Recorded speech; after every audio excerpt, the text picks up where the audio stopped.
पर जोरदार तालियां हो जाएं डॉक्टर वीके सिंह जी की। बहुत बहुत स्वागत सर आपका। भारत 24 के इस खास मौके पर आप मौजूद हैं और अपना इतना कीमती वक्त निकालकर आप हमारे इस कार्यक्रम में आए। और साथ ही अब मैं चाहूंगी इस कार्यक्रम का आगाज हम करें लेफ्ट लाइटनिंग के साथ। मैं चाहूंगी सर आप स्टेज पर आइए। साथ ही कंसल्टिंग एडिटर मिस्टर शिशिर अवस्थी जी आप भी आइए स्टेज पर। मैं आपको बुलाना चाहूंगी। बहुत बहुत स्वागत है सर आपका भारत 24 के इस खास कार्यक्रम में। और इसी के साथ में मैं रिक्वेस्ट करूंगी आप सबसे, आप सभी लैंप लाइटिंग के लिए यहाँ पर मौजूद रहे। और सर आपसे मैं रिक्वेस्ट करूंगी प्लीज आप स्टेज पर आए। इस पैनल को हम कंटिन्यू रखेंगे थोड़ी देर बाद, लेकिन अभी सर आपका बहुत बहुत स्वागत है। और इसी के साथ में लैंप लाइटिंग का आगाज करते हैं और जोरदार तालियों के साथ में शुरुआत। और साथ ही जिलाधिकारी गाजियाबाद सर मैं चाहूंगी आप भी स्टेज पर आइए। और किसी भी काम की शुरुआत ईश वंदना के साथ अगर हम करते हैं और इसी कामना के साथ कि जो आज काम हम करने जा रहे हैं वो अच्छे से पूरा हो, जिस उद्देश्य से हम इस काम को करना चाह रहे हैं वो काम पूरा हो। बहुत बहुत स्वागत है। और सभी क्लाइंट से भी मैं कहूंगी आप लोग सर आ रही और इस कार्यक्रम का हम आगाज करेंगे लैंप लाइटनिंग के साथ। तो एक बार जोरदार तालियां हो जाएं क्योंकि कार्यक्रम की हम शुरुआत कर रहे हैं। हमारे जो चीफ गेस्ट हैं वो भी इस वक्त हमारे साथ मौजूद हैं। तो ईश वंदना के साथ, दीप प्रज्वलन के साथ, दीप ज्योति परम ज्योति दीप ज्योतिर्जनार्दनः दीपो हरतु मे पापम दीप ज्योतिर्नमोस्तुते शुभम करोतु कल्याणम आरोग्यम धन संपदा द्वेष बुद्धि विनाशाय आत्म ज्योतिर्नमोस्तुते आत्म ज्योतिर्नमोस्तुते। तो यही हमारी कामना है कि जो काम हम करने जा रहे हैं या जिस मकसद से हमने इस कार्यक्रम का आयोजन किया है वो मकसद हमारा पूरा हो। तो एक बार जोरदार तालियां हो जाएं। तालियों में जरा मुझे कमी नजर आ रही है। एक बार गर्मजोशी के साथ इस कार्यक्रम का आगाज करते हुए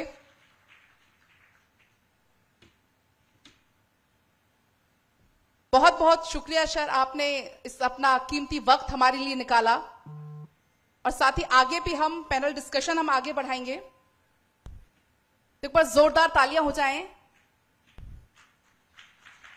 और इसी कामना के साथ इस कार्यक्रम को हम आगे बढ़ाएंगे। और मैं रिक्वेस्ट करूंगी सर आप लोग प्लीज अपना स्थान ग्रहण करें। और साथ ही वीके सिंह जी मैं आपसे रिक्वेस्ट यहां पर करना चाहूं। साथ ही मैं हाजी कमरुद्दीन जी को भी यहां पर बुलाना चाहूंगी कि आप भी सर स्टेज पर आइए सर प्लीज। तो जोरदार तालियां एक बार हो जाएं।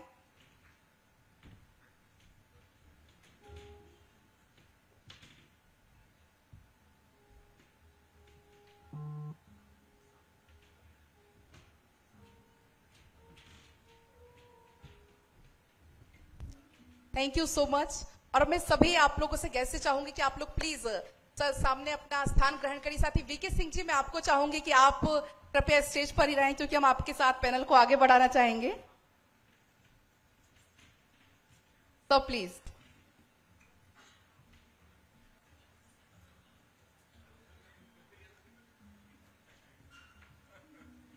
बहुत बहुत स्वागत है सर आपका।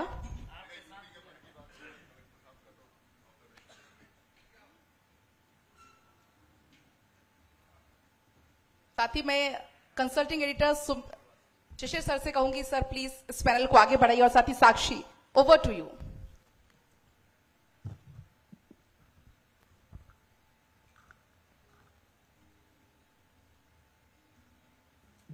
सबसे पहले तो मैं रिक्वेस्ट करूंगी सभी से कि जोरदार तालियों के साथ में कार्यक्रम करते हैं। और हमारे बीच में खास मेहमान मौजूद हैं। इंद्र विक्रम सिंह जी मौजूद है, जिलाधिकारी गाजियाबाद, आपका स्वागत है। और जनरल वीके सिंह जी मौजूद हैं हमारे बीच में। सर आपका बहुत बहुत स्वागत है। आप ही से मैं शुरुआत करूंगी। 2 बार सांसद, केंद्र में मंत्री, बड़े पद आपके पास और इस बीच प्रधानमंत्री नरेंद्र मोदी के आप करीबी हैं। सबसे पहले तो आपका बहुत बहुत स्वागत है। और एक बार फिर से जोरदार तालियों के साथ में मैं रिक्वेस्ट करूंगी सभी लोग स्वागत कीजिए। सर सबसे पहला सवाल तो मेरा आपसे यही रहेगा पर इसी बीच चूंकि हमारे साथ हमारे कार्यक्रम में जसवंत सैनी जी मौजूद हैं। बहुत बहुत स्वागत है सर आपका भारत 24 के लिए समय निकालने के लिए, इस कार्यक्रम में आने के लिए। साक्षी बिल्कुल। और स्वागत है सर आपका भी। आगे बढ़ाते हैं, मेरा पहला सवाल आपसे यही रहेगा। प्रधानमंत्री नरेंद्र मोदी के आप करीबी कहे जाते हैं। इस बीच गाजियाबाद में आपने पहली बार सीट जीती, जब दूसरी बार जीती तो 61% ज्यादा वोट। तीसरी बार आप दोबारा से चुनाव आ रहे हैं। इस बीच सबसे पहला सवाल, केंद्र में आगे और कुछ अहम भूमिका आप निभाते हुए नजर आने वाले हैं, क्योंकि हमेशा फ्रंट फुट पे आपको रखा जाता है, चाहे G20 की बात हो या फिर वो कोई भी डिफेंस रिलेटेड प्रोजेक्ट ही क्यों ना हो, इंटरनेशनली इंडिया को प्रमोट करना हो या फिर मिशन ही क्यों ना हो। आपका बहुत बहुत धन्यवाद और सब लोग जो यहाँ पर आए उन सबका भी बहुत बहुत धन्यवाद। देखिए, आपने पूछा कि बल्कि आपने कहा कि मोदी जी के करीबी समझे जाते हैं। मोदी जी के लिए सब परिवारजन है, सब उनके करीब है और जो उनके जो आदर्श हैं, उनकी जो दूरदर्शिता है, जो उनके कार्य हैं, उनको देखकर उनको आगे बढ़ाते हैं, वो सब उनके करीब है। हाँ, ये है कि कई बार कुछ कामों के अंदर वो भेजते हैं तो उसे लगता है कि उनका विश्वास है कि वो काम जरूर संपन्न होंगे और एक फौजी होने के नाते और एक सेनाध्यक्ष के पद से रिटायर होने के बाद थोड़ी विश्वसनीयता बढ़ जाती है लोगों के अंदर भी और राजनीतिक माहौल के अंदर भी। क्या बात है साक्षी, बहुत सही शब्दों में, मतलब जो आपने सवाल पूछा उसका सही जवाब बिल्कुल एग्जैक्ट आपको मिला। मैं जनरल बीके जी के पास आऊंगा, उससे पहले हमारे बीच जिला कलेक्टर गाजियाबाद इंद्र विक्रम जी हमारे मित्र भी हैं। तो जब मित्रता वाला मामला होता है सवाल बड़े तीखे हो जाते हैं, क्योंकि बुरा मानेंगे तो अलग बात है, हम जाकर आपस में बैठ जाएंगे। तो इंद्र विक्रम जी, बहुत अच्छा कार्यकाल आपका कहा जाता है। आप शाहजहांपुर कलेक्टर रहे, आप अलीगढ़ कलेक्टर रहे। मैंने अभी आपको जब आप आए तो मैंने यही कहा आपसे कि आपका विरोध क्यों नहीं है, क्या ऐसा जादू करते हैं। गाजियाबाद अभी नए नए आप आए हैं, उम्मीद करता हूं आने वाले एक साल में जब मैं किसी से पूछूंगा कि आपका कलेक्टर कैसे हैं, तो मैं उम्मीद यही करता हूं, पिछले 3-4 कार्यकाल में आपके देख चुका हूं अलग अलग जिलों में, तो बात यही आती है कि यार वो बहुत अच्छे व्यक्तित्व के आदमी हैं। तो ये मधुरता सरलता कहां से लाते हैं एक अधिकारी होने के बाद भी? सबसे पहले तो बहुत शुक्रिया आपका और भारत 24 का। आपने मेरे बारे में इतनी अच्छी बातें कही हैं, लेकिन ऐसा होता नहीं। हम लोग समुच्चय होते हैं अच्छाइयों और बुराइयों का, लेकिन ईश्वर की कृपा से और पूर्वजों के आशीर्वाद से एक अवसर मिला है जब हम अपने को सर्व कर रहे हैं, देश को सर्व कर रहे हैं, यहाँ के लोगों को सर्व कर रहे हैं और ब्यूरोक्रेसी के नज़रिए में परिवर्तन धीरे धीरे करके आ चुका है। अब बहुत तेजी से मन में बैठ चुका है कि हमको अपने तरीकों में परिवर्तन करना होगा, क्योंकि जो ये लोहे की दीवार थी ब्यूरोक्रेसी, एक समय में अंग्रेज इसको छोड़ कर गए थे, उससे अब ये बहुत आगे आ चुकी है। गंगा और यमुना में बहुत पानी बह चुका है। अब हमें अपने लोगों की सेवा करने के रोल में आना है। तो उस नज़रिए से जो हमारा पद है वो हमको ये विविधता देता है कि हम समाज के लगभग हर तबके तक पहुंचते हैं, तो उनका विश्वास हासिल करने का एक अवसर हमको प्राप्त होता है। दूसरे, इस दौर में सरकारें इतना विश्वास करती हैं कि हमको एक टेन्योर देती हैं, एक लंबा टेन्योर देती हैं, ताकि हम सरकार की जो योजनाएं हैं उनको उनकी मंशा के अनुरूप अंतिम जन तक पहुंचा सकें। तो मैं समझता हूं यही एक कारण है जिसकी वजह से जो कुछ थोड़ा बहुत आप मेरे बारे में या हम लोगों के बारे में अच्छा समझ पा रहे हैं, तो मैं आपका इस बात के लिए शुक्रिया अदा करता हूं और इस बात के लिए धन्यवाद देता हूं कि आपने मुझे इस मौके पर बुलाया है। Thank you. जनरल भी एक मिनट, इन्होंने जो कहा, मैं सिर्फ क्योंकि कई कलेक्टर देखे, बहुत कलेक्टर से संपर्क होता है, जो कलेक्टर जनता की बात सुनता है, जनता के काम करता है और निष्पक्ष तरीके से करता है, सब उसको प्यार करते हैं। क्या बात है। और इस मेजरमेंट के अंदर इंद्र विक्रम सिंह जी फिट होते हैं, इसलिए इनको सब पसंद करते हैं। और वही रूल सांसदों पे भी अप्लाई होता है, जनता भरपूर प्यार भी देती है। जनरल बीके सिंह जी, एक हमारे मित्र हैं एसपी सिंह बघेल, आगरा से सांसद हैं। तो अभी पिछले दिनों एक कार्यक्रम में मैंने उनको बुलाया, उससे पहले उनको फोन किया मैंने, तो उन्होंने, मैंने कहा लोकसभा के क्या हाल हैं, क्योंकि सामने 2024 चुनाव है, तो उन्होंने कहा लोकसभा बढ़िया है, बस प्रमाण पत्र लेने जाना है, 3.5 लाख की जीत है। तो ऐसा कोई कमिटमेंट आपकी तरफ से? देखिए, पिछली बार 14 के मुकाबले में हमने तकरीबन 12% अधिक वोट पाए थे, वोट परसेंटेज के हिसाब से, और ये सकारात्मकता हमको तकरीबन 60% सपोर्ट पे ले आई थी। अब की बार जो माहौल है और जो काम किया है, दोनों चीज साथ चलती हैं, क्योंकि अगर माहौल अच्छा है, आपने काम नहीं किया तो कुछ नकारात्मकता आ जाएगी। सकारात्मकता है, काम किया है, लोगों को दिखता है, और मुझे पूरी आशा है कि सब लोग चाहेंगे कि जनपद का और संसदीय क्षेत्र का और विकास हो, तो आगे अच्छा ही अच्छा है। क्या बात है, कमिटमेंट है। इंद्र विक्रम जी, अलीगढ़ के अंदर बहुत जबरदस्त काम के आयाम आपने गढ़े, गाजियाबाद को कहां ले जाने वाले हैं? देखिए, सबसे बड़ी बात है कि नेतृत्व की मन की स्पष्टता, चाहे वो उत्तर प्रदेश सरकार हो या भारत सरकार हो, उनका मैंडेट बिल्कुल क्लियर है, और वो मैंडेट ये है कि हमको विकास के मार्ग पर ही जाना है, और यही विकास का मार्ग एकमात्र तरीका है जिससे 2047 जिस समय हम देश की आजादी का 100वां वर्ष मना रहे होंगे, उस समय हम जो मानक आज मान कर चल रहे हैं उसको पूरा कर पाएंगे। तो विशेष रूप से एमएसएमई सेक्टर और जो हमारा ग्रामीण उद्यम है, चाहे उसमें खेती शामिल हो या लघु उद्योग शामिल हो, कुटीर उद्योग शामिल हो, उसको हमें किस तरीके से ऊपर लाना है ताकि बेरोजगारी की दर कम हो सके, लोगों की पर कैपिटा इनकम बढ़ सके, और खेती किसानी में लगे हुए लोगों की जो आमदनी है उसमें लागत कम करते हुए और उनकी उपज का अच्छा मूल्य देते हुए उनकी आर्थिक स्थिति को ऊंचा उठाया जा सके। तो इस दिशा में आप देख रहे होंगे कि पिछले 7-8 सालों में, या मैं तो कहूंगा पिछले 10 वर्षों में, अभूतपूर्व तेजी से ये देश और हमारा प्रदेश विशेष रूप से आगे बढ़ रहा है। अब हमारी सबसे बड़ी चीज है कि हमको अपने नए कुछ आयाम खोजने होंगे।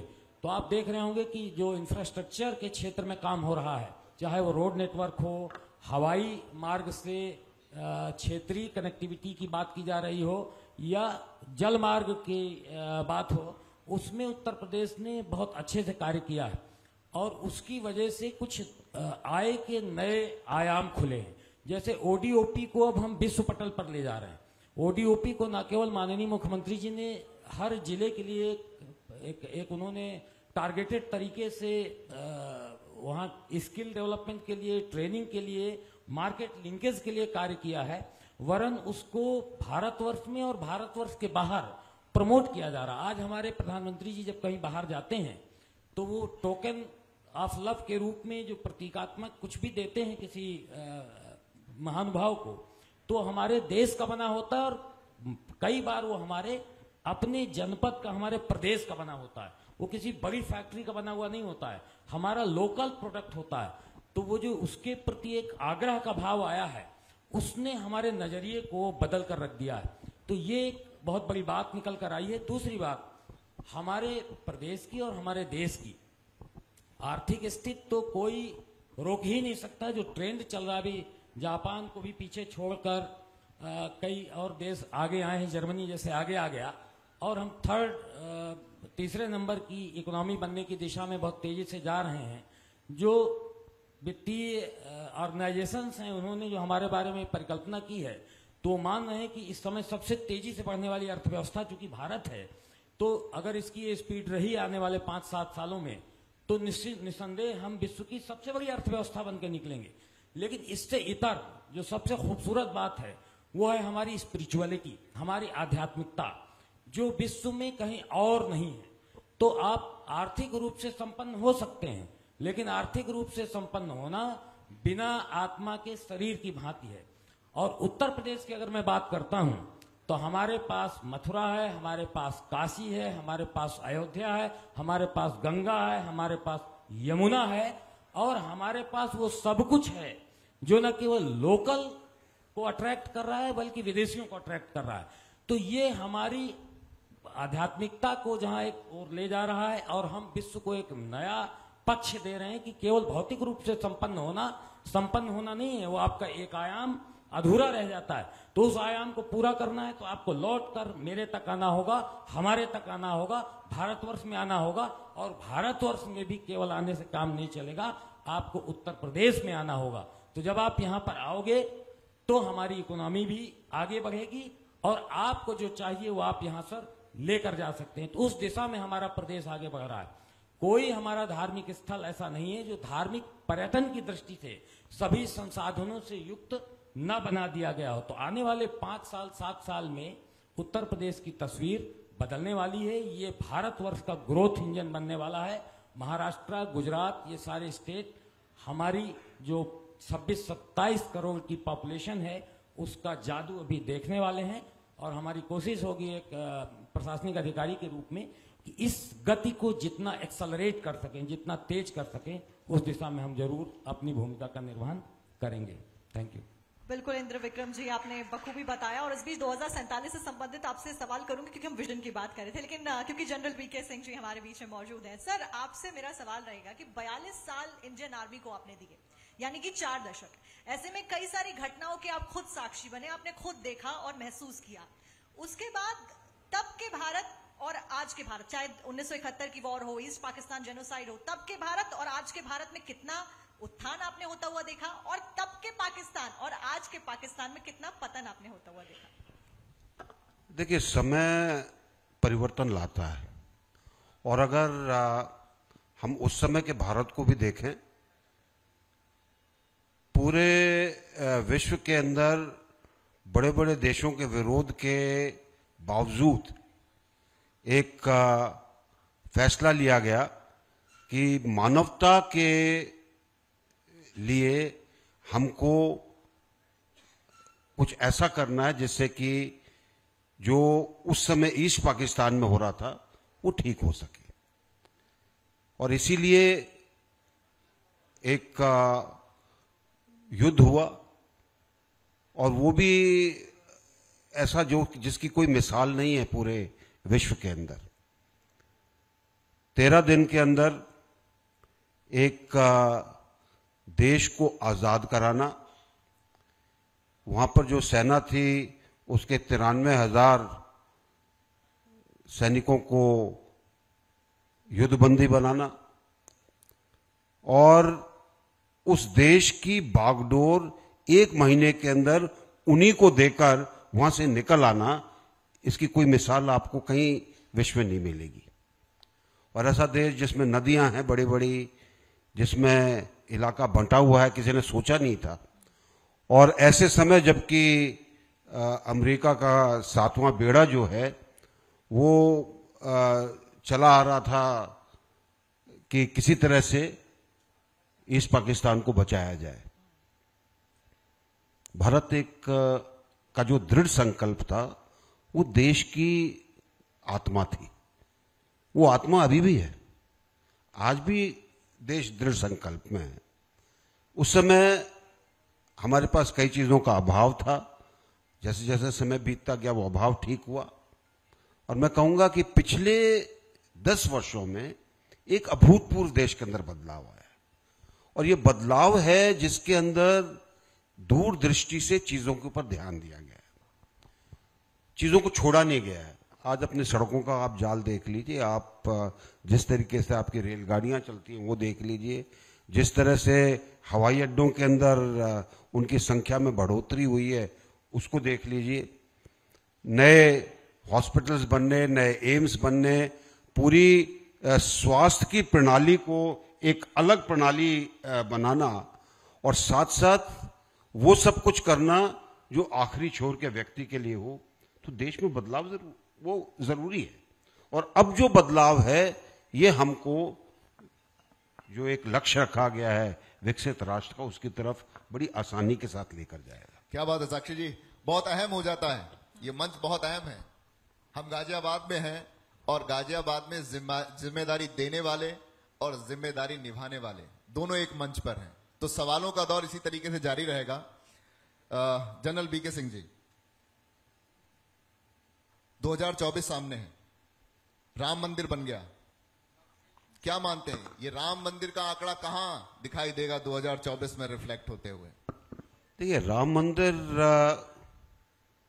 528 साल जनता ने वेट किया है, उसके लिए अभियान चले, उसके लिए कोशिशें हुई, और मैंने वो समय भी देखा है जबकि एक तिरपाल के टेंट में रामलला विराजमान थे अयोध्या में। आज अयोध्या धाम में एक भव्य मंदिर में 22 को उनकी स्थापना हुई, प्राण प्रतिष्ठा हुई। राम मंदिर का एक अलग महत्व है, और राम मंदिर एक मैं कहूंगा कि संदेशवाहक है कि आगे आने वाले दिनों में हम देश की आध्यात्मिक और कर्मठ शक्ति दोनों को मिलाकर आगे बढ़ेंगे। जब हम कहते हैं कि राम राज्य शुरू होगा, राम राज्य क्या है? सबका विकास, सबको साथ लेकर चलना, सबके साथ सबको के अंदर एक विश्वास पैदा करना कि उनको वो सब चीजें मिलेंगी, उस तरीके से उनके साथ बर्ताव होगा जो कि अच्छा हो। ये अब आगे दिखाई देता है।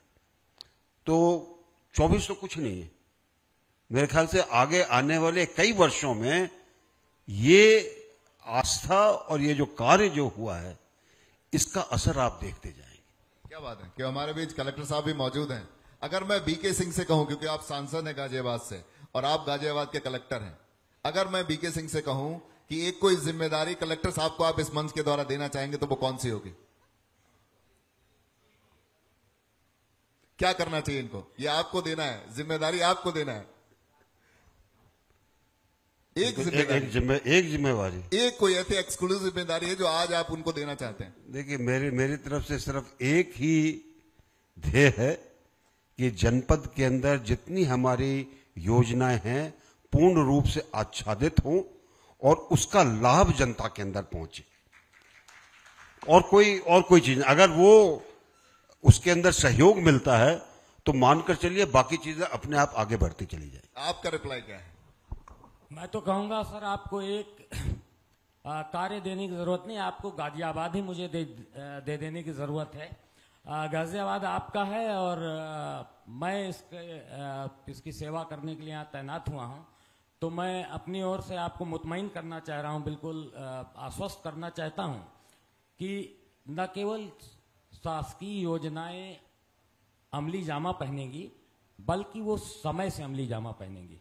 अगर वो समय से अमली जामा नहीं पहन पाई तो निश्चित रूप से कोई भी स्कीम जो लोकोपयोगी होकर लोगों को ज्यादा समय तक लाभान्वित कर सकती है, उसमें थोड़ा सा समय अगर ज्यादा लगता है, विलंब होता है, तो उसका लाभ कम मिलता है। क्योंकि योजना की एक अवधि होती है, उसकी अवधि के समय में अगर हम उसको इम्प्लीमेंट कर देते हैं तो ज्यादा समय तक उसका लाभ मिल पाता है। तो मुझे अभी 1 माह हुआ है, लेकिन जिन जनपदों में तैनात रहा हूं, कोशिश रही है कि समय से शासकीय योजनाओं को, सरकारी धन को व्यय करते हुए कार्य पूर्ण किया जाए। तो यहाँ भी सभी विकास संबंधी जो योजनाएं हैं उनको धरती पर, धरातल पर समय से उतारा जाएगा, गुणवत्तापरक तरीके से उतारा जाएगा। इसके लिए मैं आपको आश्वस्त करना चाहता हूं। बाकी आपका मार्गदर्शन है और मेरा ये सौभाग्य है कि मैं न केवल अपने एक ऐसे सांसद के साथ कार्य कर रहा हूं जो राजनीतिक रूप से हमारा नेतृत्व कर रहे हैं, बल्कि देश की सेना का नेतृत्व करने वाले एक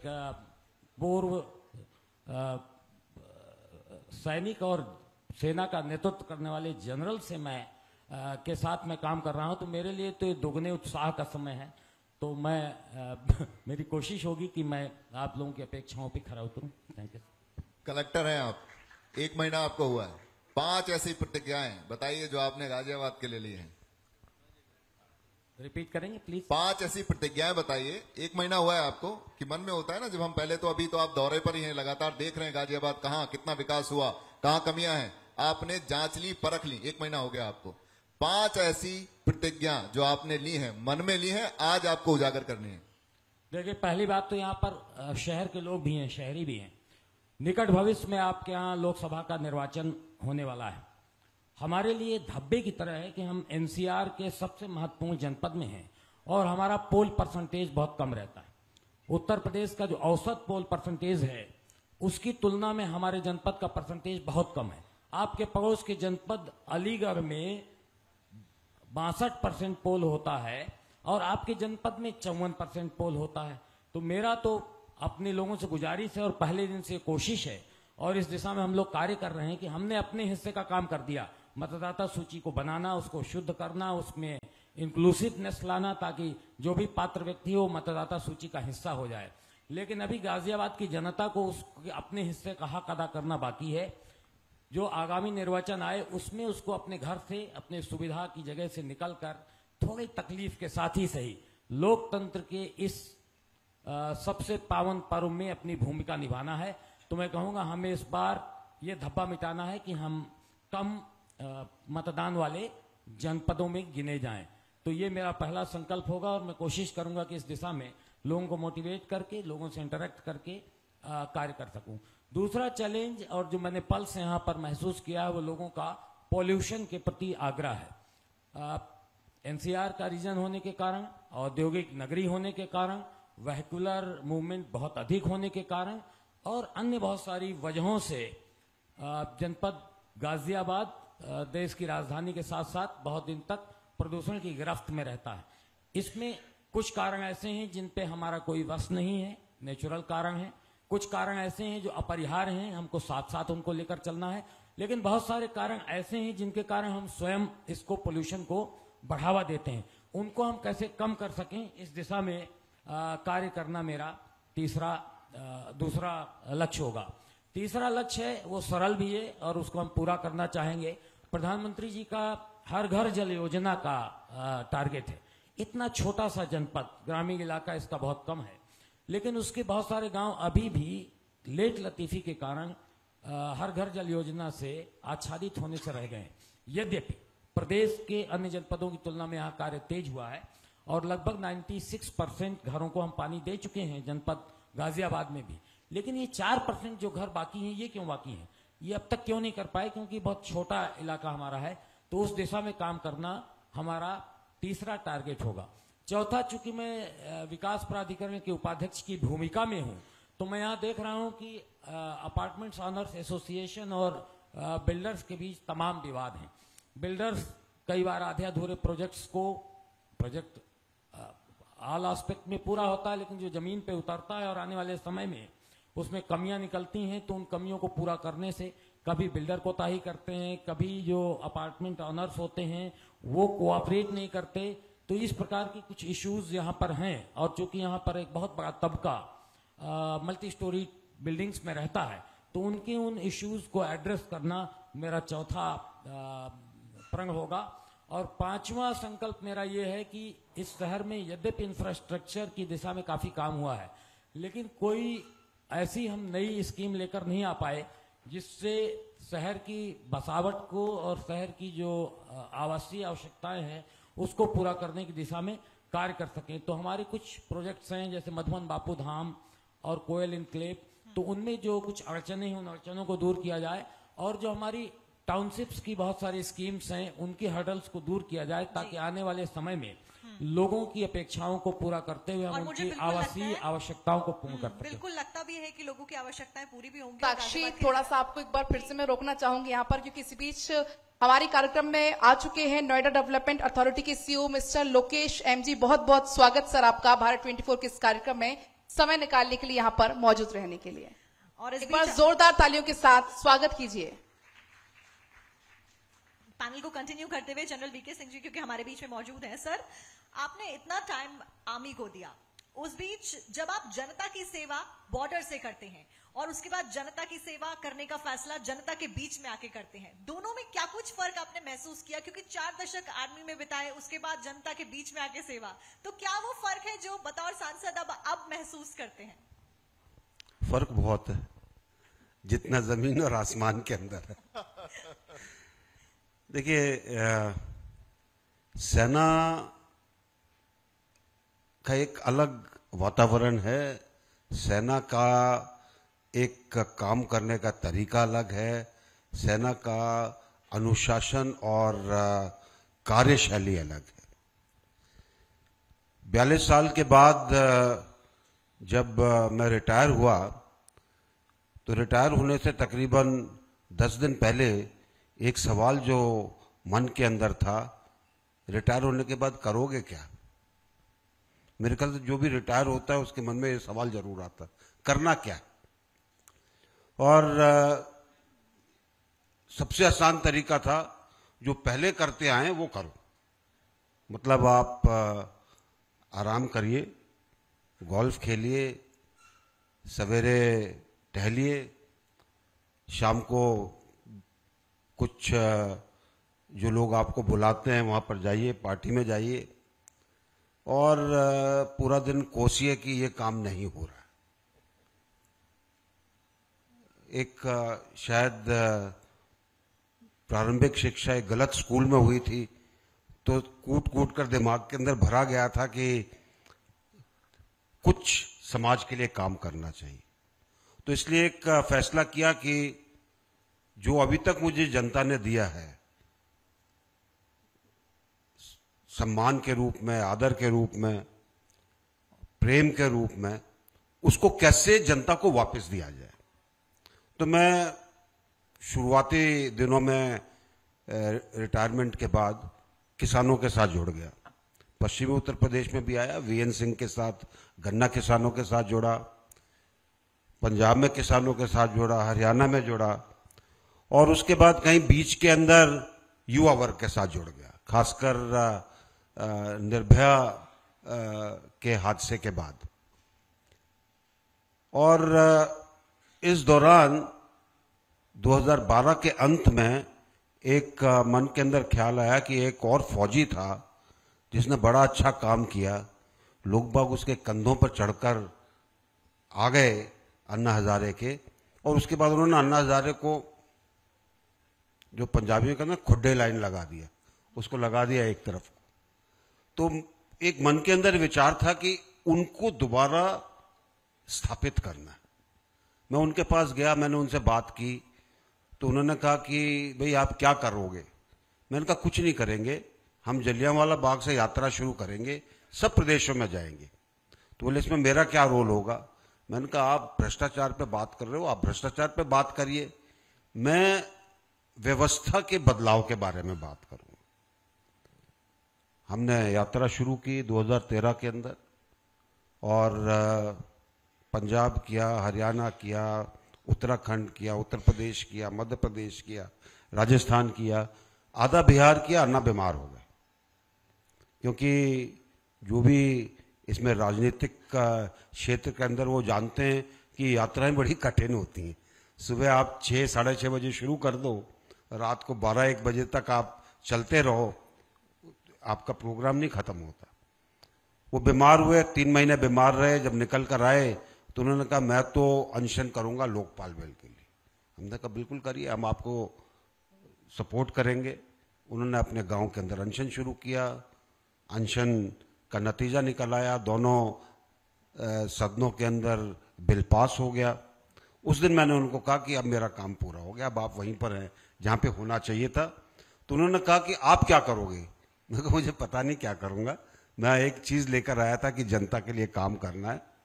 और उसके बाद बहुत से राजनीतिक दल आए जो कि चाहते थे कि मैं राजनीति के अंदर आऊं, और उनके अंदर सोचना कि किस में जाना है, किस में नहीं जाना। अंत के अंदर मार्च 2014 में मैं भारतीय जनता पार्टी में आया, क्योंकि जो मुझे लगा और मेरे जो उसका एनालिसिस था वो ये था कि फौज की विचारधारा में और पार्टी की विचारधारा में बहुत समानता है। राष्ट्र के बारे में जो सोच, भारतीय जनता पार्टी में आया और राजनाथ सिंह जी उस समय अध्यक्ष थे, उन्होंने कहा आपको चुनाव लड़ना पड़ेगा। मैं कहा जी मैं जिंदगी में चुनाव नहीं लड़ा, जिंदगी में वोट नहीं दी अब तक, ये तो बहुत कठिन काम है। उनका देखिए आपको हमने लिया इसीलिए है। और उसके बाद एक दिन रात को तकरीबन 11 बजे फोन आया कि जी हम लोगों ने फैसला किया आप गाजियाबाद से लड़ेंगे। गाजियाबाद में आ गए और उसके बाद अब फर्क क्या है? फर्क यह है कि सेना के अंदर व्यवस्था अलग है। शत्रु के बारे में आपको पता है, चाहे वो अंदरूनी हो चाहे वो बाहर का हो। राजनीति में आपको कुछ नहीं पता, कौन आपके साथ है कौन आपके साथ नहीं है, कौन क्या कर रहा है, कौन आपका मित्र होते हुए भी पीछे से जड़ें काटने की कोशिश कर रहा है। लेकिन एक बड़ा फर्क यह है कि सेनाओं के अंदर आप जनता के संपर्क में नहीं आते, राजनीति में आप जनता के संपर्क में आते हैं, आप जनता की समस्याओं को समझने की कोशिश करते हैं। और आपको जब तक आप जनता के सम नहीं सोचेंगे तब तक आप ठीक तरह से राजनीति नहीं कर सकते। तो ये बहुत बड़ा फर्क है। क्या बात है साक्षी जी, क्योंकि यहां गेस्ट बदलते रहेंगे इस कुर्सी के, ये इस कुर्सी खाली होने वाली नहीं, और आप यहीं लगातार, क्योंकि हम बैठे हैं गाजियाबाद के अंदर और आप केंद्रीय मंत्री होने के साथ साथ गाजियाबाद के पहले सांसद भी हैं। तो एक बार जोरदार तालियां तो बनती हैं, लेकिन हमारे जो दर्शक है वो थोड़ी सी तालियों में कंजूसी कर रहे हैं।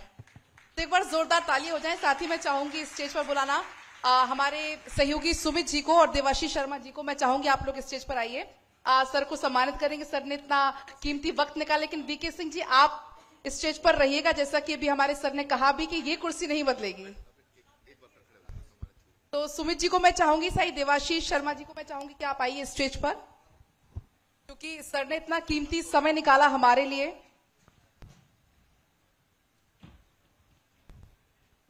तो एक बार जोरदार तालियां हो जाएं। सर आप इस कार्यक्रम में आए, आपने समय दिया, आपका बहुत बहुत शुक्रिया। और उम्मीद है कि आप ऐसे ही हमारे कार्यक्रम में आप हमारा सहयोग करेंगे और गाजियाबाद को एक नई ऊंचाइयों पर आप लेकर जाएंगे। बहुत बहुत शुक्रिया सर आपका। जोरदार तालियां एक बार हो जाए please, big round of applause please. And sir please continue.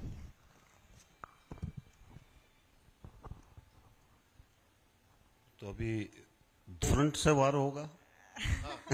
ये लगातार चलेगा। मैंने कहा ना ये कुर्सी बदलती रहेगी। लेकिन आप तो माहिर हैं हर वार को झेलने के लिए। और उस बीच सवालों का सिलसिला क्योंकि जारी रहेगा, हम गाजियाबाद में मौजूद हैं। पहले साक्षी, उससे पहले इस कुर्सी को भरना जरूरी है। हमारे बीच माननीय मंत्री जी जसवंत सैनी जी बैठे हुए हैं। मैं उनको चाहूंगा कि आप प्लीज मंच पे आए और स्थान ग्रहण करें। जोरदार तालियों के साथ में जसवंत सैनी जी का स्वागत करते हैं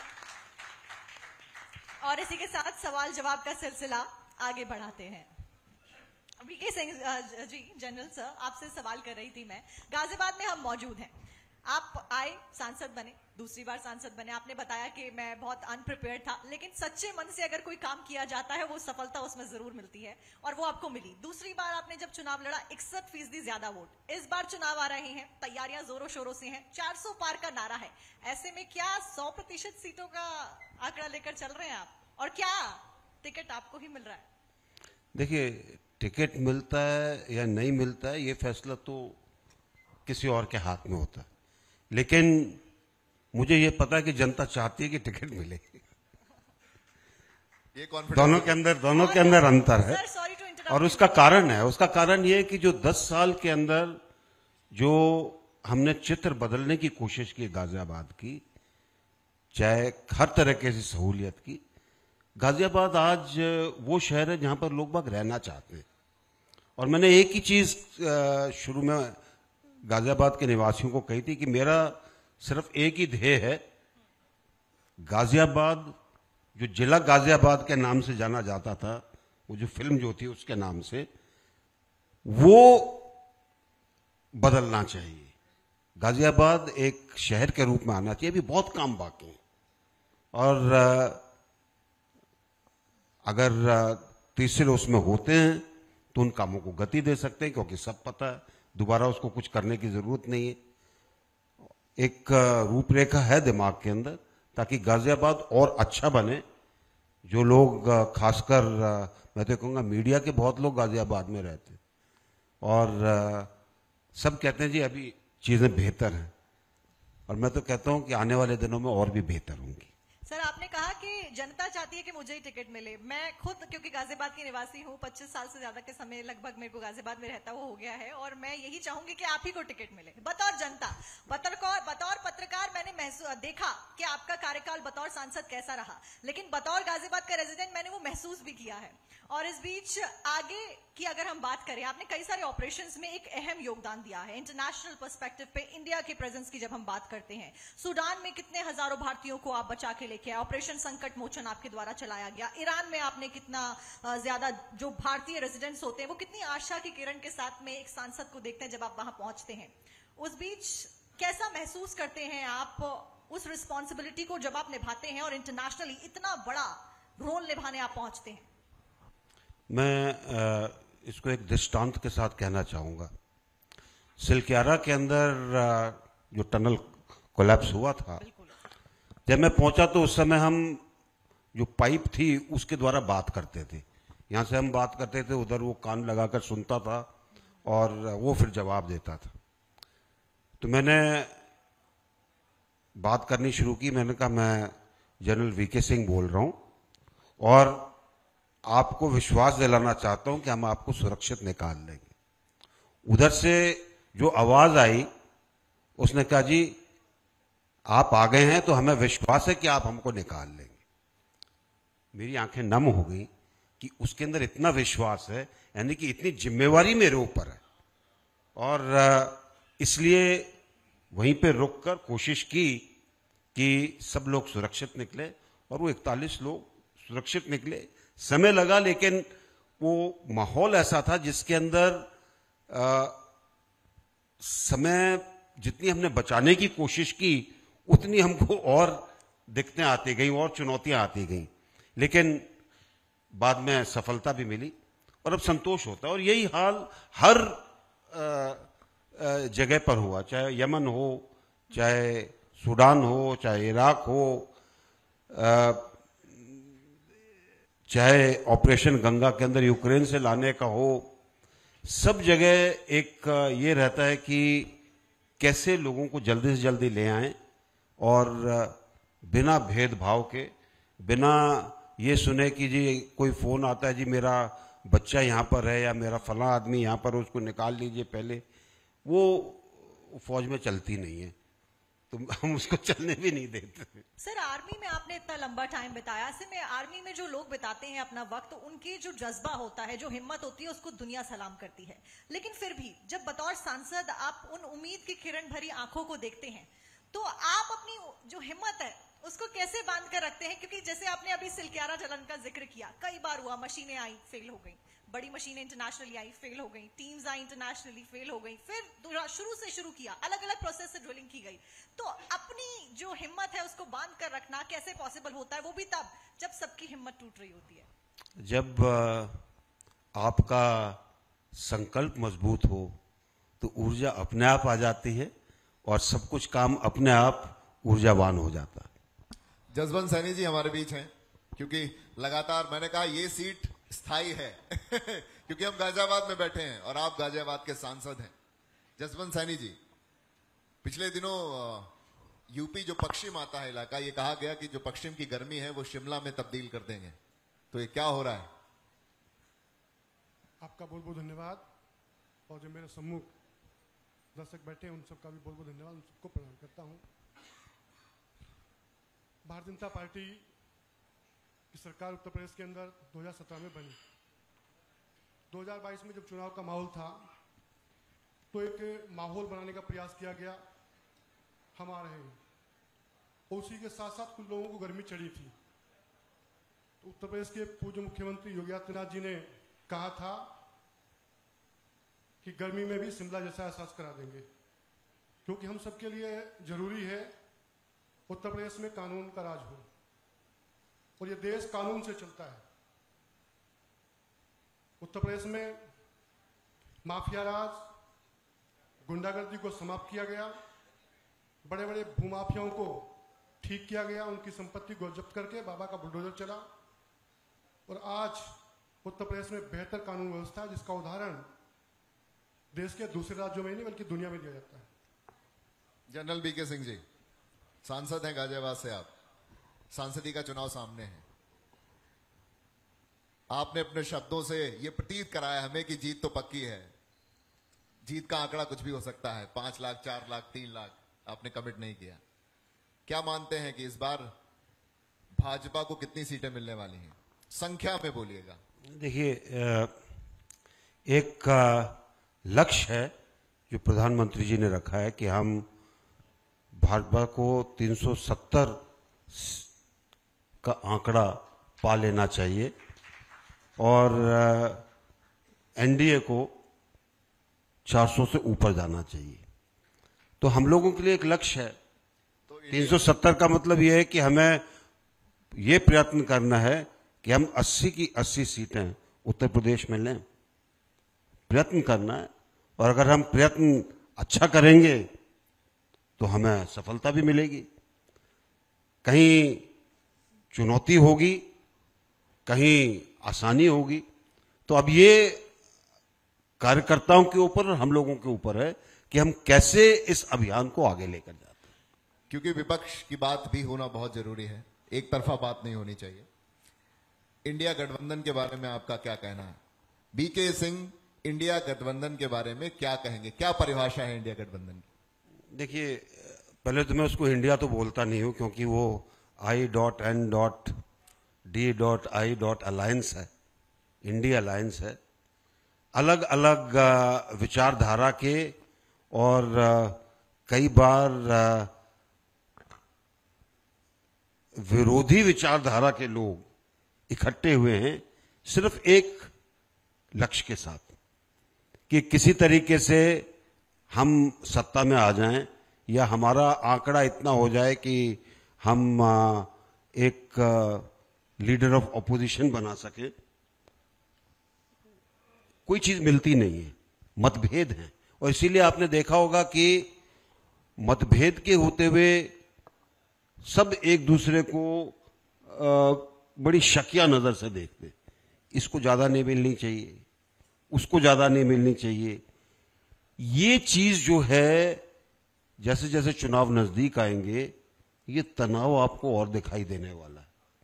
आपके गाजियाबाद बॉर्डर पे गाजीपुर लगा हुआ दिखता है, वहां पर किसान आंदोलन कर रहे हैं। क्यों कर रहे हैं? कितनी सच्चाई? क्योंकि बहुत तरीके की बातें आ रही हैं, ये वो किसान ही नहीं है, वो किसान है। तो क्या है, आपका क्या मानना है कि आंदोलन क्यों भाई? देखिए, जितना काम मोदी जी की सरकार ने किसानों के लिए किया है और किसी ने नहीं किया। पीछे भी जो कानून लाए गए वो सब किसानों के हक में थे। आज हम कहते हैं जी कि हमें आमदनी बढ़नी चाहिए हमारी। अगर बाजार खुलेगा तो आमदनी बढ़ेगी। अब मंडी के जो कानून है वो प्रदेश के अंतर्गत है। मंडी के अंदर अगर आपको उसी जगह सब कुछ लाकर बेचना है तो आपके ऊपर एक बंदिश है। आप मंडियां खोल दीजिए, चीजें आसान बना दीजिए, किसान को अपनी चीज खुद बेचने के लिए करिए। ई नाम बना दिया है सरकार ने, वो बेच सकता है। वेयर हाउसेज बनाएगा, अपने छोटे फार्मर प्रोडक्शन ऑर्गेनाइजेशन बनाएगा।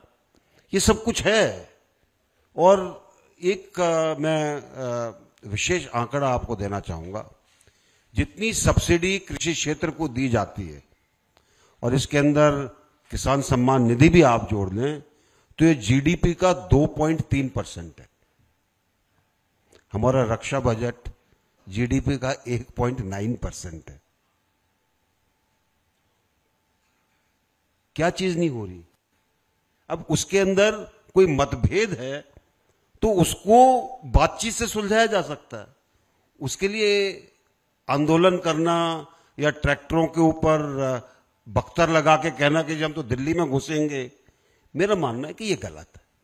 सर, इसका सोल्यूशन क्या कुछ निकलता हुआ नजर आता है? क्योंकि किसान अपनी मांगों को लेकर बहुत ज्यादा अड़ गए हैं कि हमें तो यही चाहिए, नहीं तो हमें दिल्ली कूच चाहिए। दूसरी चीज, हालांकि सरकार, जितना मैं देख पा रही हूँ, समझ पा रही हूँ, पूरी कोशिश कर रही है कि बैसाखी देकर चलने से ज्यादा उनको चलना सिखाया जाए। कि वो कहते हैं कि फिशिंग करना ज्यादा इंपॉर्टेंट है, इससे बेटर कि आप फिशेज उनको प्रोवाइड कर दो मील के तौर पर।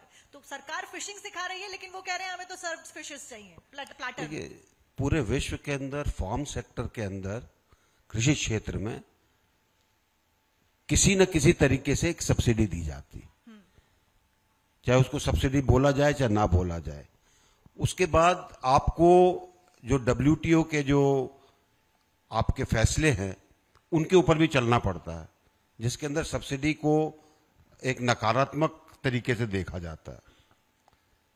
इन सब के होते हुए अगर किसान को इस चीज में समृद्ध बनाया जाए, और जो कि कोशिश की जा रही है, जिससे यूरिया की जगह अब नैनो यूरिया दिया जा रहा है, कोशिश की जा रही है कि क्योंकि लेबर कॉस्ट ज्यादा हो गया तो वो खाद के लिए और कीटनाशक दवाइयों के लिए ड्रोन का उपयोग करे। बहुत कुछ काम हो रहा है। अब इस काम के अंदर अगर किसान सरकार के साथ हाथ मिलाकर चलेगा उसी का भला होगा। लेकिन अगर आप आंदोलन करते हैं, अपनी बात को ही सही समझते हैं, अब पीछे मुझे सुनने को क्या मिला कि जी WTO का कानून है तो WTO छोड़ दो। ये बातें जो हैं वही कह सकता है जिसने सिर्फ आंदोलन के लिए करना है। जनरल बीके सिंह जी ने अपनी बात में एक बात कही कि ये प्रदेश सरकार का भी मामला है अलग अलग। जसवंत सैनी जी हैं, आप वेस्टर्न यूपी से आते हैं, कद्दावर नेता है, मंत्री पद आपके पास है, क्या मानते हैं आंदोलन क्यों और इसका निराकरण क्या है? अभी जनरल साहब ने बताया कि किसानों के लिए जितना काम मोदी जी की सरकार के द्वारा किया गया, इतना काम किसी ने नहीं किया है। और ये आंदोलन नहीं, एक अराजकता का माहौल है। आंदोलन करना है, कोई बात अपनी रखनी है तो कहीं स्थान पर बैठे हैं, सरकार से बात करें। बात करने के लिए तैयार नहीं है, आप रोड जाम करोगे, अराजकता पैदा करोगे, ये आंदोलन नहीं कहा जा सकता। बातचीत से सब चीज का हल निकल सकता है। कोई मुद्दा है तो उसको बातचीत के मंच पर लाइए, सरकार बातचीत करने के लिए तैयार है और कर भी रही है। और केवल ये है कि हमारी ये बात होनी ही चाहिए, ये नहीं होता, तो इसका एकमात्र समाधान है बातचीत। सैनी जी, औद्योगिक विकास मंत्रालय आपके पास है, आप गाजियाबाद में बैठे हैं और गाजियाबाद, इससे ये मानिए कि औद्योगिक सिटी कहा जाता है गाजियाबाद। किस दिशा में विकास तेजी से बढ़ रहा है और गाजियाबाद कहां, आने वाले समय में गाजियाबाद को कहां देखते हैं और क्या दिखाएंगे गाजियाबाद को? क्योंकि मैंने कहा ना, ये मंच बहुत रोचक है, यहाँ जिम्मेदार बैठे हुए हैं, गाजियाबाद के सांसद साहब बैठे हुए हैं, लगातार मैंने उनको बना रखा है यहीं पर ही, तो आपका कमिटमेंट बहुत जरूरी हो जाता है यहाँ के लिए। देखिए, उत्तर प्रदेश बदलते भारत का ग्रोथ इंजन के रूप में आज काम कर रहा है। उद्योग के लिए मैं जानना चाहूंगा थोड़ा 2002 से 2017 तक उत्तर प्रदेश के अंदर कानून व्यवस्था की स्थिति ध्वस्त, उत्तर प्रदेश के अंदर चलने के लिए सड़कें नहीं थी, बिजली की व्यवस्था चरमराई हुई थी। उद्योगपति उत्तर प्रदेश के अंदर कोई उद्योग लगाना नहीं चाहता था, बल्कि उद्योगपति अपने उद्योगों को यहां से समेट करके दूसरे प्रदेशों की ओर जा रहे थे। उत्तर प्रदेश में 2017 में भारतीय जनता पार्टी की सरकार बनी। सरकार बनने के बाद उत्तर प्रदेश में बेहतर कानून व्यवस्था देने का काम किया गया। उत्तर प्रदेश की सरकार बनने के बाद मुख्यमंत्री ने घोषणा की थी कि हम ग्रामीण क्षेत्रों को 18 घंटे, जिला केंद्रों को 20 घंटे और महानगरों को 24 घंटे बिजली देंगे। बिजली की आबाद आपूर्ति हुई। उत्तर प्रदेश में जो सड़कों की बदहाल थी, हालत खराब थी, उनको ठीक किया गया। उसके बाद 2018 में इन्वेस्टर समिट का आयोजन किया गया और उत्तर प्रदेश में 4,68,000 करोड़ रुपए का निवेश का प्रस्ताव पहली इन्वेस्टर समिट में आया। उसके बाद 3 ग्राउंड ब्रेकिंग सेरेमनी के माध्यम से उनको जमीन पर उतारने का काम हुआ। 2022 में फिर सरकार बनी, जनता ने आशीर्वाद दिया, उसी रास्ते पर फिर आगे बढ़े।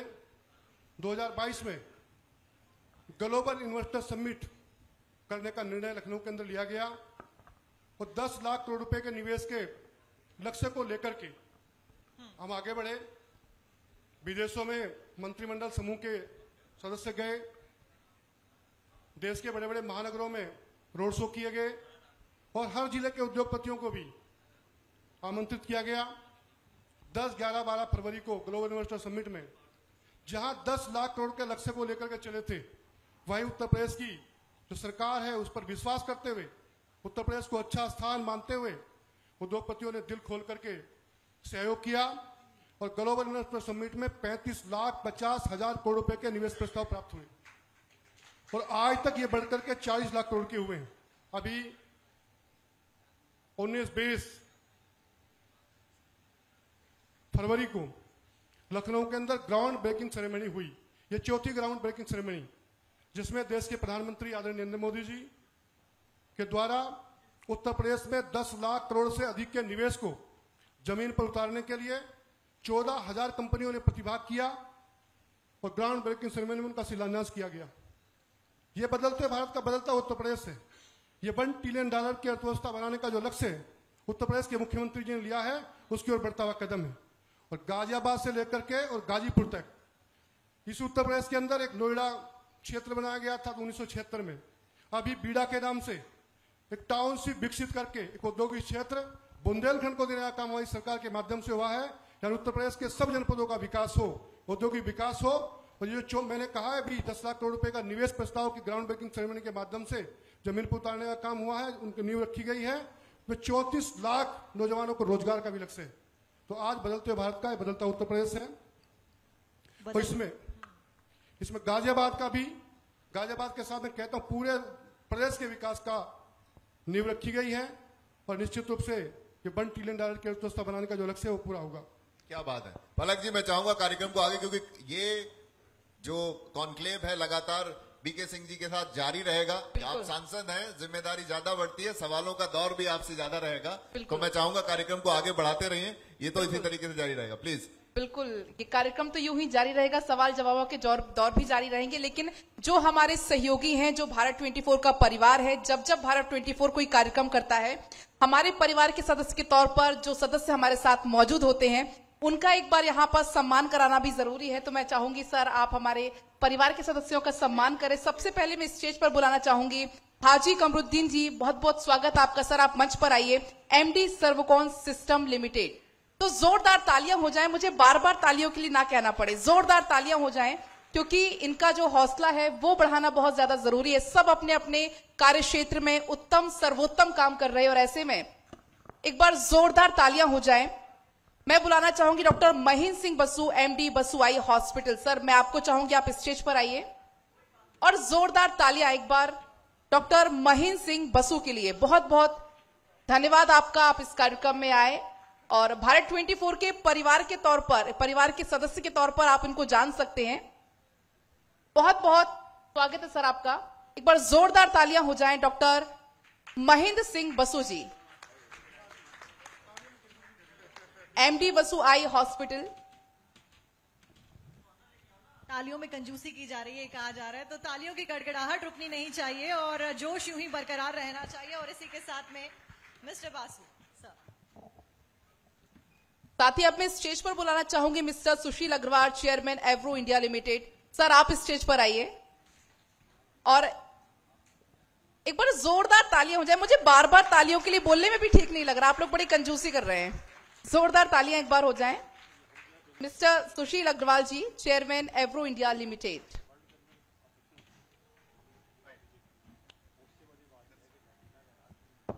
क्योंकि ये सभी अपने अपने कार्य क्षेत्र में बहुत उत्तम काम कर रहे हैं और ऐसे में उत्साहवर्धन करना भी हमारा जरूरी हो जाता है ताकि आने वाले समय में आपको हमें और बेहतर से बेहतर सुविधाएं मिल सकें। साथ ही मैं बुलाना चाहूंगी डॉक्टर सत्यवीर सिंह चौहान जी, ओंको केयर हॉस्पिटल। सर आप स्टेज पर आइए, डॉक्टर सत्यवीर सिंह चौहान जी।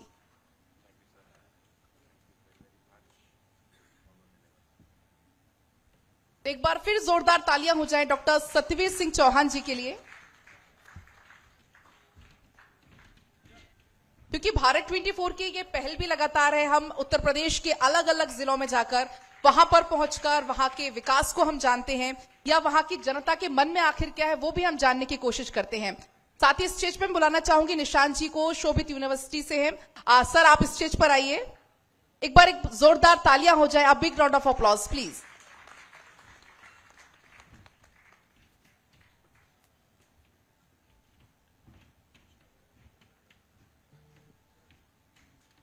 और साथ ही अब मैं स्टेज पर बुलाना चाहूंगी डॉक्टर मनीष महाजन जी। आप सर प्लीज स्टेज पर आइए।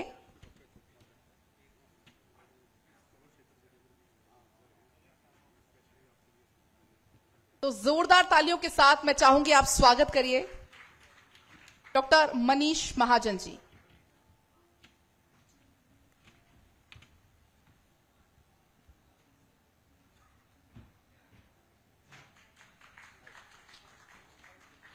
और साथ ही सर मैं चाहूंगी जसवंत सैनी जी, सर आप प्लीज जाकर अपना आप स्टेज तो प्लीज स्थान ग्रहण करिए। Thank you so much sir, आपने इतना अपना समय निकाला, thank you so much sir. तो प्लीज। और इसी के साथ में क्योंकि जनरल वीके सिंह जी हमारे साथ में मौजूद है, मुझे पता है समय की पाबंदियां हैं हमारे पास, लेकिन फिर भी कुछ और सवालों का सिलसिला यहां पर जारी रहेगा।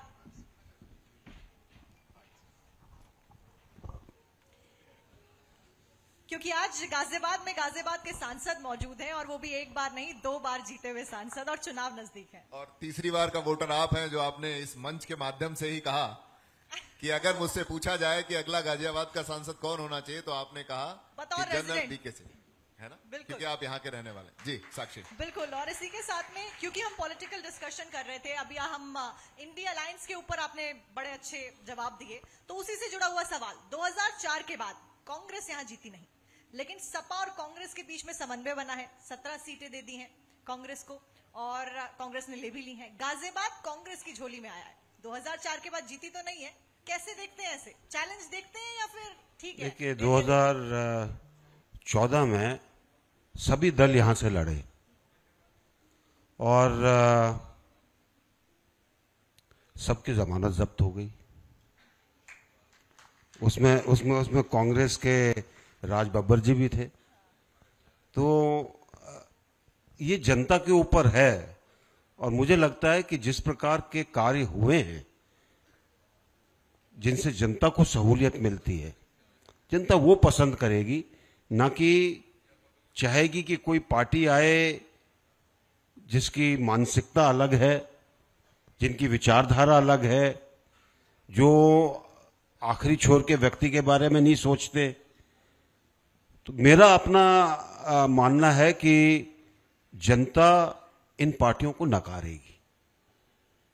बाकी ठीक है, लड़ने के लिए पूरी आजादी है, लोकतंत्र है, कोई भी लड़ सकता है। और इस बीच क्योंकि चुनाव नजदीक है, यूपी जोड़ो यात्रा, पहले भारत जोड़ो यात्रा निकाली, उसके बाद अब यूपी जोड़ो यात्रा निकाल रहे हैं, बनाते फिर रहे हैं, लेकिन बीजेपी लगातार कह रही है ये यूपी जोड़ो या भारत जोड़ो नहीं, भारत तोड़ो यात्रा है। ऐसा क्यों? क्योंकि हालांकि देख हम सब रहे हैं कि किस तरीके से क्या कुछ हालात अलग अलग राज्य से यात्रा होती हुई निकल रही है, तो हो रहा है। इस बीच यूपी में क्या होता हुआ नजर आ रहा है? देखिए, अगर आपके मस्तिष्क में ये है कि आप अलग अलग टुकड़ों में देखते हैं भारत को, तब तो आप भारत के जोड़ने की बात करेंगे। भारत तो जुड़ा हुआ है, क्या चीज नहीं जुड़ी हुई? एक 370 था जो हमको पीड़ा पहुंचाता था, क्योंकि 370 से जो संदेश जाता था, अनुच्छेद 370 से, वो ये था कि कश्मीर अलग है, उसके लिए एक अलग चीज बनी हुई है, उसके लिए एक अलग निशान होना चाहिए, अलग संविधान होना चाहिए, जो था वो भी चला गया। तो भारत के अंदर जुड़ाव कहां पे नहीं है? आप उत्तर पूर्व ले लीजिए, आप कहीं भी चले जाइए, सब जगह है। ऐसा नहीं है कि जुड़ाव में कोई दिक्कत है। और ऐसे समय में मैं कहूंगा कि एक राजनीतिक स्लोगन देना कि हम न्याय के लिए जोड़ रहे हैं या हम भारत को जोड़ रहे हैं, वो परिपक्वता नहीं है। अच्छा, एक और दिलचस्प सवाल जो मेरे दिमाग में है, क्योंकि 1 महीना पहले खबर आती है कि यहाँ पर गाजियाबाद का नाम बदलने की चर्चाएं बहुत जोर पर हैं। आप सांसद हैं यहाँ से, गाजियाबाद का नाम बदलकर पास भी हो गया है वो, क्योंकि योगी जी के हाथ में पहुंच गया। अब आखिरी फाइनल निर्णय नंदी नगर, गजनगर या दुर्देश्वर नगर। तो क्या मैं कह सकती हूँ कि अगली बार जब आप और मैं यहाँ संवाद कर रहे होंगे तो हम नंदी नगर, गजनगर या फिर यहाँ गाजियाबाद में नहीं? आपका सिलेक्शन कौन सा इन 3 नामों से? देखिए, ऐसा है कि कोई भी नाम बदलने के लिए बहुत सोच समझ करनी पड़ती है, और सब तरीके से जो भी निर्णय होगा वो निर्णय ऐसा होगा जो सबके हित में हो। बात प्रदेश के मुखिया के पास है, वो इसके बारे में आगे भी बात करेंगे कि क्या होना चाहिए, क्या नहीं होना चाहिए। और इतिहास के तौर पर वो क्या चीज है जो लोगों के मन के अंदर गर्व पैदा करे, उसके ऊपर भी ध्यान दिया जाएगा। अब फैसला क्या होता है वो तो किसी और के हाथ में। यहां से तो सुझाव गया है। आपका मन क्या है? आपका देखिए, मन क्या है? मेरा- कौन सा नाम मेरा- तीन में से कौन सा नाम होना चाहिए? दिल की इच्छा। मैं इसको इस तरीके से देखता हूं कि अगर हमारा इतिहास कहता है कि हम कुछ और थे और हमारी विरासत कहती है कि हम कुछ और थे, जिसको हम लेकर चले रहे हैं, और जो किसी आक्रमण के द्वारा दबाई गई हो, तो शायद समय आ गया कि हमको अपनी विरासत को देखना चाहिए। क्योंकि बीके सिंह आगे लगा है जनरल, अनुशासन, क्योंकि सेना में सबसे अहम होता है अनुशासन। क्योंकि आप राजनेता भी अब हो चुके हैं, तो ये गाजियाबाद की जनता कितनी अनुशासित है आपकी दृष्टि में? बड़ा मुश्किल सवाल है।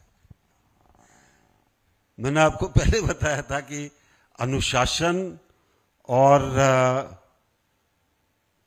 बाकी चीजों के अंदर, खासकर सेना के अनुशासन में और बाकी, उसमें बहुत फर्क होता है। अनुशासन की अलग अलग परिभाषाएं मानी जाती हैं। सेना की परिभाषा बहुत सीधी सादी है, लेकिन जब हम जनता के बीच में आते हैं, कई बार वो सोचते हैं कि अनुशासन है, लेकिन शायद अनुशासन नहीं है। और ये मैं ये कहूंगा कि आपने जब प्रधानमंत्री जी को लाल किले से सुना, एक चीज जो उन्होंने 5 प्रण के अंदर कही थी, मैं नागरिक होने का कर्तव्य निभाऊंगा। जिस दिन हम वो नागरिक होने का कर्तव्य निभाने लगेंगे, आपको अनुशासन दिखाई देने लगेगा। क्या बात है, मतलब अनुशासन की परिभाषा ये है। देखिए, अनुशासन की परिभाषा क्या? मैं नागरिक होने का अगर कर्तव्य निभाऊंगा तो मैं कोई ऐसी चीज नहीं करूंगा जो अनुशासित ना हो। मैं ये नहीं है कि मैं आऊं, सड़क पे क्रॉसिंग करने के लिए कोई जगह नहीं है, मैं हाथ ऐसे करूं और चलना शुरू कर दूं। आप नहीं करेंगे वो। आप नागरिक के जो कर्तव्य हैं उसके अंदर बहुत सारी चीजें दी हुई हैं। कहीं ना कहीं हमने संविधान की इस चीज को कभी ध्यान नहीं दिया। आप जो विकसित राष्ट्र हैं उनके अंदर आप जाकर देखिए, ऐसा नहीं है कि वहां पर कुछ चीजें ऐसी नहीं होती जो कि हमारे यहाँ होती हैं। जो वहां पर भी लड़ाई झगड़े होते हैं, वहां पर भी गोलियां चलती हैं, कई जगह तो लोग बाग, अमेरिका का तो बहुत बुरा हाल है। लेकिन जहां तक नागरिक है वो अपने कर्तव्य को निभाता है। और मैं आपको एक छोटा सा उदाहरण देता हूं। अमेरिका में अगर आप जाएंगे तो जहां पर एक छोटी रोड बड़ी रोड से मिलती है, वहां पे एक स्टॉप का साइन बना होता है। हमारे यहां पर स्टॉप का साइन बना होगा, वो देखा कोई गाड़ी तो है नहीं, चला जाएगा। उनके यहां आज से 20 साल पहले की बात करो, 30 साल पहले की, उस समय $500 का फाइन था, क्योंकि आपको वहां पे रुकना है, दाहिने और बाएं देखना है, उसके बाद सड़क पे एंटर करना है। कारण उसका सिर्फ एक ही था कि एक्सीडेंट ना हो। लेकिन क्या हम एक नागरिक होने के नाते ये करते हैं कि नहीं करते? तो जिस दिन हम नागरिक होने का कर्तव्य निभाने लगेंगे, उस दिन मानकर चलिए सब कुछ अच्छा होगा। सर, नागरिकों की बात आपने करी। आज साक्षी, एक बार फिर से मैं आपको यहाँ पर रोकना चाहूंगी सर, माफी के साथ आपको रोकना चाहूंगी इसी बीच, क्योंकि हमारे साथ मिनिस्टर ऑफ यूपी कुंवर ब्रजेश सिंह जी मौजूद है। सर, बहुत बहुत स्वागत है आपका भारत 24 के इस खास कार्यक्रम में। बहुत बहुत स्वागत सर आप। और किसी ने ताली नहीं बजवाई आपने। जोरदार ताली। सर, सब बड़ी कंजूसी कर रहे हैं। देखिए सर को भी अब बोलना पड़ गया। अब तो एक बार आप लोग नहीं, जोरदार मैं तो ये तालियां कहूंगा बजा कि दीजिए। देखिए, योग के अंदर कहा गया है कि जब आप ताली जोर से बजाते हैं ना, तो बताइए। आपका मन प्रसन्नचित्त रहेगा, शरीर स्वस्थ रहेगा। जरा जोर से ताली बजा दीजिए। बिल्कुल सर, अब लगता है तालियों में कमी अब सुनाई नहीं देगी। जनरल बीके सिंह जी, क्योंकि आप बहुत अंदर तक घुसे हुए हैं, ये मानते हैं सभी। जैसा पहला सवाल था कि आप मोदी जी के बहुत करीबी हैं, आपने बड़ी ही सरलता और सहजता से वहां से बचते हुए निकला है, लेकिन ये सवाल थोड़ा अलग है। अंदर क्या चल रहा है सब पता है आपको। एक धमाका, राम मंदिर जो बड़े लंबे समय से, जिसकी 500 साल का वनवास था, रामलला को आपने स्थापित करवाया। आपके सहयोग से, आपकी सरकार के सहयोग से ये संभव हो पाया। कुछ दिन बचे हैं आचार संहिता लगने में, क्या इस बीच कोई धमाका और भी होने वाला है? देखिए, जो अभी तो इलेक्शन का ही धमाका होने वाला है, बाकी चीजें तो ऐसी कुछ मुझे दिखाई नहीं देती जो कि धमाकेदार हो। अभी तो रामलला विराजमान हो गए, वैसे ही राम राज्य चलना शुरू हो गया है, तो धमाकों का इंतजार मत करिए। क्योंकि ऐसा माना जाता है, विपक्ष आरोप लगाता है कि भाजपा धमाके करती है। बहरहाल मैं सवाल को आगे बढ़ते हुए इस कार्यक्रम को, गाजियाबाद के आप सांसद हैं, 5 ऐसी कौन सी कामनाएं हैं, जिज्ञासाएं हैं दिल के अंदर? 2 बार आप सांसद रह चुके हैं और आने वाले समय में भी सांसद होंगे जनता के समर्थन और वोट से। 5 ऐसी कौन सी जिज्ञासाएं हैं, भावनाएं हैं जो आप गाजियाबाद की जनता के लिए करना चाहते हैं? देखिए, गाजियाबाद की जनता के लिए करने के लिए बहुत कुछ है, और मैं मानता हूं कि कई चीजें अगर हम कर लें तो गाजियाबाद और अच्छा शहर बनेगा, अच्छा जनपद बनेगा। एक तो है कि किस प्रकार से हम गाजियाबाद को स्वच्छ बनाएं। बहुत कुछ हुआ है, बहुत कुछ होना बाकी है, बहुत कुछ पर काम किया जा रहा है, बहुत सोच विचार किया जा रहा है, लेकिन उसको अपनी पराकाष्ठा पे पहुंचाने के लिए काम करने की आवश्यकता है। दूसरी चीज है, कई बार एक चीज उठती है और जनता के बीच में से उठती है कि हर नंदी हिंडन की सफाई कैसे हो।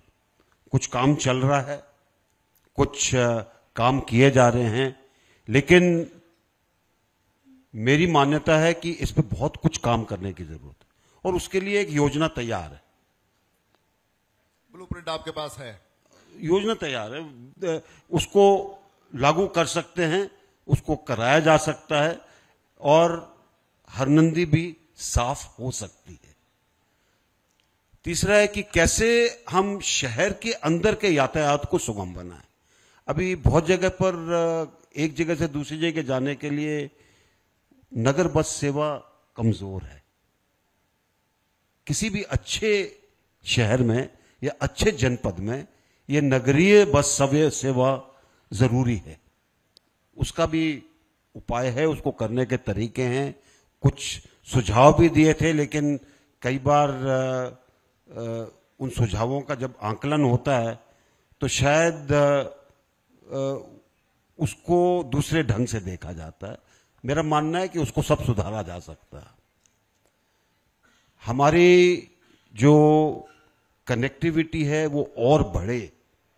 अभी जो कुछ हुआ वो अभी कम है।